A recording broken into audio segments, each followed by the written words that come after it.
जिस उपदेश से राम जी को राजकुमार भगवान राम बने, वो उपदेश आप सुन रहे हैं। कितना ऊंचा ग्रंथ है। इसको वाल्मीकि रामायण भी बोलते, योग वशिष्ठ महारामायण भी बोलते। राम तीर्थ ने इसी का बार बार अध्ययन किया था।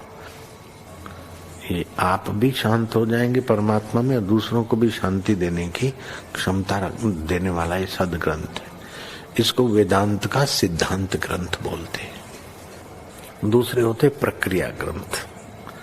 ये करके फिर कब वो आचार्य बनो तब समझो, ये तो थोड़ा पढ़ो और फिर वही सिद्धांत की बात। तो बार बार योग वशिष्ठ महारामायण विचारने योग।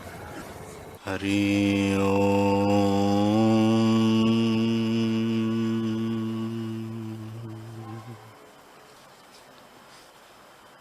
हरि ओम।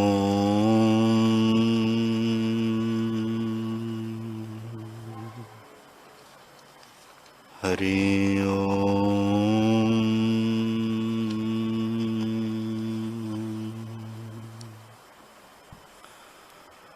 गुरुर्ब्रह्मा गुरुर्विष्णु गुरुर्देवो महेश्वरः गुरुर्साक्षात् परब्रह्म तस्मै श्री गुरवे नमः। श्री योग वशिष्ठ महारामायण निर्वाण प्रकरण सर्ग 269। श्री वशिष्ठ जी बोले, हे रामचंद्र जी,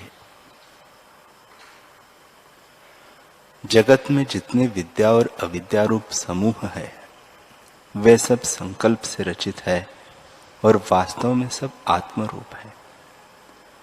समता, सत्ता और निर्विकारिता अधिक और इनसे विपरीत अविद्या रूप सब एक ही रूप है। सब एक ही में फुरते हैं और एक ही रूप है। जैसे अनुभव रूप स्वप्न जगत अनुभव में स्थित होता है सो सब आत्मरूप होता है, वैसे यह सब जगत ब्रह्म रूप है। ब्रह्म से भिन्न कुछ वर की कल्पना है और न शाप की कल्पना है। ब्रह्म सत्ता निर्विकार अपने आप में स्थित है, उसमें न कारण है न कार्य है। जैसे तालाब, नदी और मेघ जल ही होते हैं, वैसे ही सब ब्रह्म रूप है। राम जी ने पूछा, है भगवान, वर और शाप के कर्ता तो परिचिन्न है और कारण बिना तो कार्य नहीं बनता। तुम कैसे कहते हो कि कारण कार्य कोई नहीं? श्री वशिष्ठ जी बोले, हे रामचंद्र जी, शुद्ध आत्मसत्ता चिदाकाश का किंचन यह जगत है। जैसे समुद्र में तरंग उठते हैं वैसे ही आत्मसत्ता में जगत प्रकट होते हैं, और जैसे तरंग जल रूप होते हैं वैसे ही जगत आत्मरूप है। आत्मा से भिन्न कुछ नहीं। जैसे आदि में परमात्मा से सृष्टि का स्फुरन हुआ है वैसे ही स्थित है, अन्यथा नहीं होता। सब जगत संकल्प है। अनेक प्रकार की वासना संवेदन में फुरती है, पर जिनको स्वरूप का विस्मरण हुआ है उनको यह जगत सत्य रूप दिखता है। जो उनको विचार उत्पन्न हो तो वही काम है जिस काल में विचार उत्पन्न होता है और उसी काल में अज्ञान निद्रा का अभाव हो जाता है। हे रामचंद्र जी, जब विचार अभ्यास करके मन तद्रूप होता है तब यथाभूत दर्शन होता है और संपूर्ण ब्रह्मांड अपना ही रूप भासित होता है, क्योंकि वह अपने आप में स्थित है। सबके अधिष्ठान आत्मसत्ता में अहम प्रतीति होती है। इस कारण अपने आप में सृष्टि भासित होती है। जैसे स्पंदन फुरते हैं वैसे ही उनकी सिद्धि होती है। पहले निरावरण दृष्टि होती है, निरावरण दृष्टि से सब संकल्प सिद्ध होते हैं, क्योंकि यह सब जगत आत्मा में संकल्प का रचा हुआ है और उसमें इसको अहम प्रत्यय हुआ है। हे रामचंद्र जी, जो यह संकल्प उठता है कि यह कार्य ऐसे हो तो वह वैसे ही होता है। हे राघव, शुद्ध संवेदन में जैसा संकल्प होता है वही होकर भासित होता है। यह जगत संकल्प रूप ही है, संकल्प से भिन्न नहीं। इसलिए वर और शाप का कोई कारण नहीं। वर और शाप भी संकल्प रूप है। उस संकल्प से जो पदार्थ उत्पन्न होते हैं वे किसी समवाय कारण से तो नहीं उत्पन्न हुए, संकल्प ही से हुए हैं। इससे सब अकारण है। ब्रह्मरूपी समुद्र में तरंग उठते हैं तो कारण और कार्य मैं तुमसे क्या कहूं। सब जगत ब्रह्मरूप है। द्वैत और एक की कल्पना कुछ नहीं। हे रामचंद्र जी, मुझको सता ब्रह्म सत्ता ही दिखती है, कार्य कारण कोई नहीं दिखता। जैसे स्वप्न में किसी के घर पुत्र हुआ और वह बड़े उत्साह को प्राप्त हुआ, पर जब जागृत का संस्कार चित्त में आया तब उसका पिता ही उपजा नहीं तो पुत्र कैसे कहिए। तब तो सब अपने ही आप में हो जाता है, न कोई कारण दिखता है और न कार्य दिखता है। जो स्वप्न में सोया है उसको जैसा दिखता है वैसे ही यह भी है। जैसे वर और शाप का आसरा संकल्प है और संकल्प ही वर और शाप होकर भासित होता है और अकारण ही होता है। जिसको शुद्ध संवेदन से एकता हुई है वह निवारण है और उसमें जैसे फुरने का आभास फुरता है वैसा ही सिद्ध होता है। राम जी ने पूछा, है भगवान, एक ऐसे है जिनको आवरण है और उनका संकल्प जैसा फुरता है वर दे अथवा शाप दे वैसा ही हो जाता है। स्वरूप का साक्षात्कार उनको नहीं हुआ पर शुभ कर्म उनमें प्रत्यक्ष मिलते हैं। तो शुभ कर्म ही वर और शाप के कारण हुए। तुम कैसे कहते हो कि निरावरण पुरुष का संकल्प सिद्ध होता है? श्री वशिष्ठ जी बोले, हे रामचंद्र जी, शुद्ध चिन्मात्र सत्ता ही चिद धातु कहती है। उस चिद धातु में जो आभास फुरता है वही संवेदन कहता है। वह संवेदन जब फुरता है तब जीव जानता है कि मैं ब्रह्म हूं। तो संवेदन ही अपने को जगत का पितामह जाना और उसी ने आके मनोराज्य की कल्पना की। तब पंचभूतों का ज्ञान हुआ कि शून्य रूप आकाश है, स्पंदन रूप वायु है, उष्ण रूप अग्नि है, द्रवता रूप जल है और कठोर रूप पृथ्वी है। फिर उसी से देश और काल की कल्पना हुई। स्थावर जंगम पदार्थ की कल्पना से वेद, शास्त्र, धर्म, अधर्म का स्फुरण हुआ। जिससे यह निश्चय हुआ कि यह तपस्वी है और इसने तप किया है, इसके कहने से वर हो।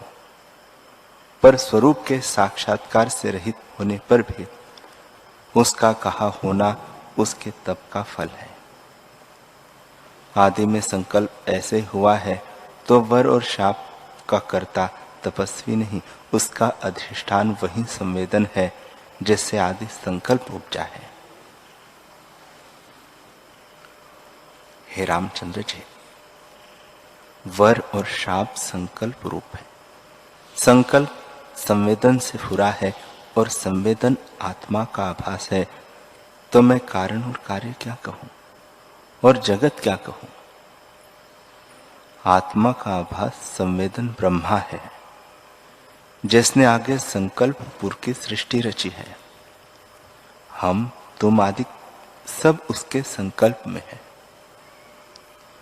वह ब्रह्मा निराकार, निराधार और निरालंब स्थित है, किसी आकार को नहीं प्राप्त हुआ। उसे उसका विश्व भी वही रूप हुआ। हे रामचंद्र जी, जैसा उसका स्पंदन हुआ है वैसे ही वह स्थित है, अन्यथा नहीं होता। जो वही विपर्य करे तो हो, अन्यथा नहीं हो सकता। अग्नि में उष्णता, वायु में स्पंदन इत्यादि जो गुणधर्म है वे अपने अपने स्वभाव में स्थित है और मुझको सब ब्रह्म रूप है। जैसे शरीर में हाड़ मांस से भिन्न कुछ नहीं होता, वैसे ही मुझको ब्रह्म से भिन्न नहीं भासित होता।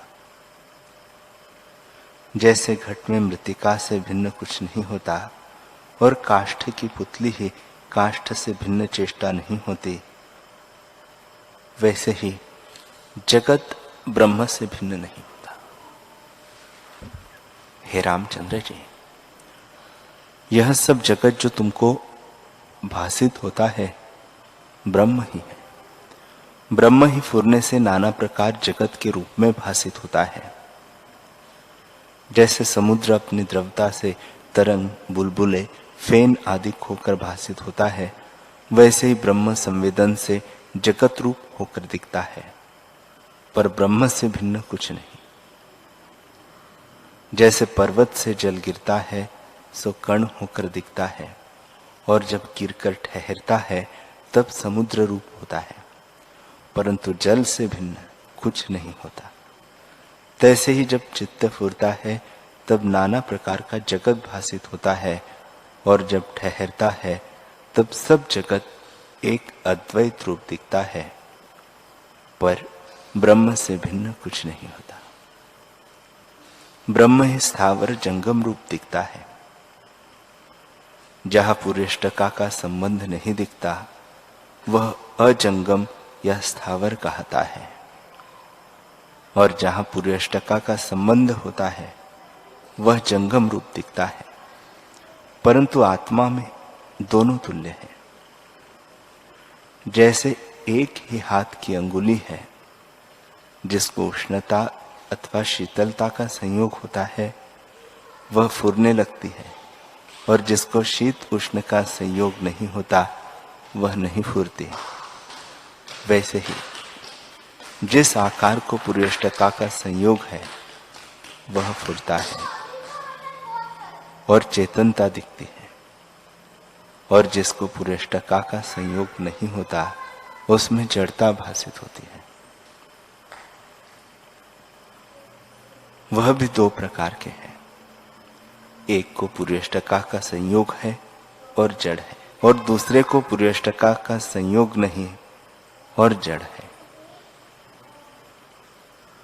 वृक्ष और पर्वतों को पुरेष्टका का संयोग है, परंतु घन सुषुप्ति जड़ता में स्थित है, इस कारण जड़ भासित होते हैं, और मृत्तिका पुरेष्टका से रहित है, इस कारण जड़ है।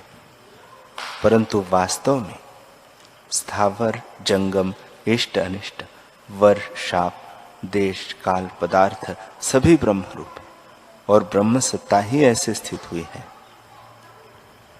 जैसे अपने अनुभव में संकल्प नगर नाना प्रकार का दिखता है, परंतु संकल्प रूप है, संकल्प से भिन्न कुछ नहीं। जैसे मृत्तिका की सेना अनेक प्रकार की होती है, परंतु मृत्तिका रूप है, मृत्तिका से भिन्न कुछ नहीं। वैसे ही सब अर्थ धारण करने वाली चैतन्य धातु नाना प्रकार के आकार को प्राप्त होती है, परंतु चेतनता से भिन्न कुछ नहीं। हे रामचंद्र जी, धातु उसको कहते हैं जो अर्थ को धारण करे। जितने पदार्थ तुमको दिखते हैं वे सब अर्थ रूप है, और वस्तु रूप जो धातु है वह आत्मसत्ता है। उसने दो अर्थ धारण किए हैं, एक स्वप्न अर्थ और दूसरा बोध अर्थ। स्वप्न अर्थ में तो नानात्व भासित होता है और बोध अर्थ में एक अद्वैत सत्ता भासित होती है। जैसे एक ही धातु मिलने और बिछुड़ने से दो अर्थ रखती है, सो वे परस्पर प्रतियोगी शब्द है, परंतु एक ही ने धारण किए हैं। वैसे ही स्वप्न और बोध अर्थ, इन दोनों को आत्मसत्ता ने धारण किया है। जैसे तरंग और बुलबुले जल रूप है, वैसे ही जगत ब्रह्म रूप है। जो ज्ञानवान है उनको सब ब्रह्म रूप दिखता है और अज्ञानी को नानात्व भासित होता है। इससे तुम स्वभाव में निश्चय रखकर देखो, सब ब्रह्म रूप है, भिन्न कुछ नहीं। राम जी ने पूछा, है भगवान, जो सब ब्रह्म ही है तो नीति क्या है और नाना प्रकार के पदार्थ क्यों भासित होते हैं?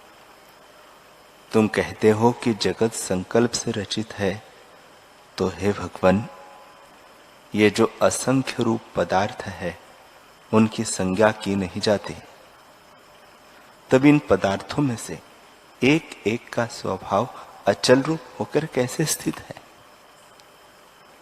सब देवताओं में सूर्य का प्रकाश क्यों अधिक है और एक ही सूर्य में दिन और रात्रि छोटे बड़े क्यों होते हैं? यह विचित्रता क्या है? वशिष्ठ जी बोले, हे रामचंद्र जी, शुद्ध चिन्मात्र सत्ता में अकस्मात जो आभास फुरा है, उस आभास का नाम नीति है। यह सृष्टि भी आभास मात्र है, किसी कारण से नहीं उपजी। जिसके आश्रय से आभास फुरता है, वही वस्तु अधिष्ठान होती है। इससे सब जगत ब्रह्मरूप है और चिन्मात्र सत्ता अपने आप में स्थित है। वह न उदय होती है और न अस्त होती है। वह परिणाम से रहित सदा अद्वैत रूप स्थित है। उसमें न जागृत है, न स्वप्न है और न सुषुप्ति है। तीनों अवस्था आभास मात्र है, पर चैतन्य सत्ता इनसे द्वैत नहीं बना। ये तीनों इसी का स्वभाव और प्रकाश रूप है, इससे भिन्न कुछ नहीं। जैसे आकाश और शून्यता, वायु और निस्पंदन, अग्नि और उष्णता और कपूर और सुगंध में भेद नहीं है, वैसे ही जागृत आदि जगत और ब्रह्म में भेद नहीं है। हे रामचंद्र जी, शुद्ध चिन्मात्र में जो चित्त भाव हुआ है, उसमें चैतन्य आभास फुरा है और उसमें जैसा संकल्प फुरा है वैसे ही स्थित हुआ है कि यह इस प्रकार हो और इतने काल रहे। उसी संकल्प निश्चय का नाम नीति है। जैसे आदि संकल्प दृढ़ हुआ है, वैसे ही अब तक पृथ्वी, जल, तेज, वायु, आकाश अपने अपने भाव में स्थित है और अपने स्वभाव को नहीं त्यागते। जब तक उनकी नीति है, तब तक वे वैसे ही जगत सत्ता में स्थित है। हे रामचंद्र जी, इसका नाम नीति है। जैसे आदि संकल्प रखा है, वैसे ही स्थित है। वह वास्तव में आभास रूप है। अकस्मात यह आभास पूरा है, सो किसी सूक्ष्म अणु में प्रकट हुआ है। जैसे समुद्र के किसी स्थान में तरंग, बुलबुले आदि उठते हैं, समुद्र में नहीं उठते, वैसे ही जहां संवेदन रूप जैसा स्फुरन होता है, वैसे ही स्थित होता है। यही नीति है। जैसे तरंग और बुलबुले समुद्र से भिन्न नहीं है, वैसे ही नीति आत्मा से भिन्न नहीं है।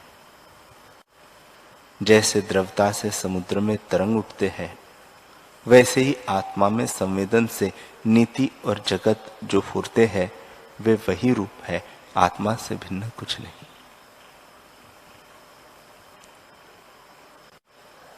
जैसे किसी ने कहा कि चंद्रमा का प्रकाश है, तो चंद्रमा और प्रकाश में भेद नहीं, वैसे ही आत्मा और जगत में भेद नहीं है। यह विश्व आत्मा का स्वभाव है। जैसे एक ही काल के दिन, पक्ष, वार, मास, वर्ष, युग, कल्प इत्यादि बहुत संज्ञाएं हैं, परंतु काल एक ही है। वैसे ही जगत के भिन्न भिन्न नाम हैं, सो सब ब्रह्म ही है। हे रामचंद्र जी, जब संवेदन चित्तरूप होता है तब प्रथम शब्द तन्मात्रा जगती है और उससे आकाश उपजता है, जिसका स्वभाव शून्यता है। फिर जब उसमें स्पर्श तन्मात्रा को चेता, तब उसमें वायु उपजा। वायु का स्पंदन स्वभाव है। फिर रूप तन्मात्रा को चेता, तब उससे अग्नि प्रकट हुई, जिसका स्वभाव उष्ण है। फिर रस तन्मात्रा को चेता, तब उससे जल प्रकट हुआ, जिसका स्वभाव द्रव है। फिर गंध तन्मात्रा को चेता, तब उससे पृथ्वी प्रकट हुई, जिसका स्वभाव स्थिर है। इस प्रकार पंचभूत उपजे। हे रामचंद्र जी, आदि में जो शब्द तन्मात्रा उपजी है, वह जितने शब्द समूह है उनका बीज है। सब उसी से उत्पन्न हुए हैं। पदार्थ, वाक्य, वेद, शास्त्र, पुराण सब उसी से उपजे हैं। इसी प्रकार पृथ्वी, अप, तेज, वायु, आकाश का जो कार्य है वही उन सबका बीज तन्मात्रा है। उस तन्मात्रा का बीज वह संवित सत्ता है। हे रामचंद्र जी, अब इन तत्वों की कहानी सुनो। पृथ्वी अणु भी होती है और एक दला भी होती है। पृथ्वी तो एक है और अणु भी वही है। वैसे ही सब तत्वों को समझ देखना। पृथ्वी की खानी भूपीठ है, जो संपूर्ण प्राणियों को धारण करती है। जल की खानी समुद्र है, जो सब पदार्थों में रसरूप होकर स्थित है। अग्नि का तेज जो प्रकाश है, उसकी समष्टि सूर्य है। सब स्पंदनों की समष्टि पवन है और संपूर्ण शून्य पदार्थों की खानी आकाश है। इस प्रकार ये पांचों तत्व संकल्प से उपजे हैं। जैसे बीज से अंकुर उपजता है, वैसे ही ये तत्व संकल्प से उपजे है। संकल्प संवेदन से उपजा है और संवेदन आत्मा का आभास है। वह द्वैत, अच्युत, निर्विकल्प और सर्वदा अपने आप में स्थित है। उसी के आश्रय से संवेदन आभास उपजा है। फिर संवेदन से संकल्प उपजा है और संकल्प से जगत बन गया है। जैसे समुद्र में तरंग उठते हैं और लीन होते हैं, वैसे ही संकल्प से जगत उपजा है और फिर संकल्प ही में लीन होता है। जैसे तरंग जल रूप है, वैसे ही पृथ्वी, जल, तेज, वायु, आकाश सब चैतन्य रूप है। सब पदार्थ जो दिखे सुने जाते हैं और नहीं देखे सुने जाते, वे सब चैतन्य रूप है। आत्मा से भिन्न कुछ नहीं। वही आत्मा इस प्रकार होता है। स्वप्न में अपना अनुभव ही पदार्थ होकर दिखता है, परंतु कुछ बना नहीं। नाना प्रकार का दिखता है तो भी नाना नहीं है। वैसे ही जगत नाना प्रकार का दिखता है तो भी कुछ बना नहीं। जैसे एक निद्रा के दो रूप हैं, एक स्वप्न और दूसरा सुषुप्ति। जब फुरना होता है तब स्वप्न की सृष्टि दिखती है, और जब फुरना निवृत्त हो जाता है तब सुषुप्ति होती है। और जैसे वायु के दो रूप हैं, जब स्पंदन होता है तब भासित होता है, और जब निस्पंद होता है तब नहीं भासित होता। वैसे ही जब संवेदन फुरता है तब जगत दिखता है, और जब नहीं फुरता तब जगत भी नहीं दिखता। इसी का नाम महाप्रलय है, पर दोनों आत्मा के आभास है। हे रामचंद्र जी, संकल्प रूप ब्रह्मा ने आत्मा में आकाश, पृथ्वी, नक्षत्र, चक्र इत्यादि क्रम से रचे हैं। जैसे बालक अपने में संकल्प रचे, वैसे ही ब्रह्मा ने रचा है। उसने एक भूगोल रचा है जिस पर नक्षत्र चक्र रचा है, और उस चक्र के दो भाग किए हैं जो अन्योन्य उन्मुख स्थित है। जब सूर्य उनके सम्मुख होता है तब दिन और रात्रि का प्रमाण 60 घड़ी होता है। जब सूर्य उस नक्षत्र के ऊपर की ओर उदय होता है तब दिन बड़े होते हैं, और जब नीचे की ओर उदय होता है तब दिन छोटे हो जाते हैं। निदान ज्यों ज्यों सूर्य क्रमशः ऊपर से नीचे की ओर उदय होता है, त्यों त्यों दिन छोटे होते जाते हैं और रात्रि बढ़ती जाती है। और जब 6 मास के उपरांत पौष त्रयोदशी से सूर्य क्रमशः ऊपर को उदय होता है तब दिन बढ़ता जाता है। आषाढ़ की द्वादशी से लेकर पौष की त्रयोदशी तक रात्रि बढ़ती है और दिन घटता है, और फिर रात्रि घटती जाती है और दिन बढ़ता जाता है। जब सूर्य उस चक्र के मध्य में उदय होता है तब दिन और रात्रि समान हो जाते हैं। परंतु संवेदन रूप ब्रह्मा का सब संकल्प विलास है। जैसे शिल्पी शिला में पुतलियों की कल्पना करता है और चेष्टा करता है, पर बना कुछ नहीं, शिला ही अपने घन स्वभाव में स्थित है। वैसे ही चित्त रूपी शिल्पी आत्मा रूपी शिला में जगत रूपी पुतलियों की कल्पना करता है, परंतु बना कुछ नहीं। ब्रह्म सत्ता ही सदा अपने आप में स्थित है। हरि ओम।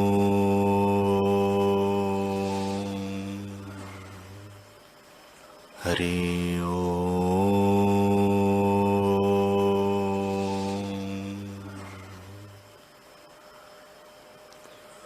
हरि ओम।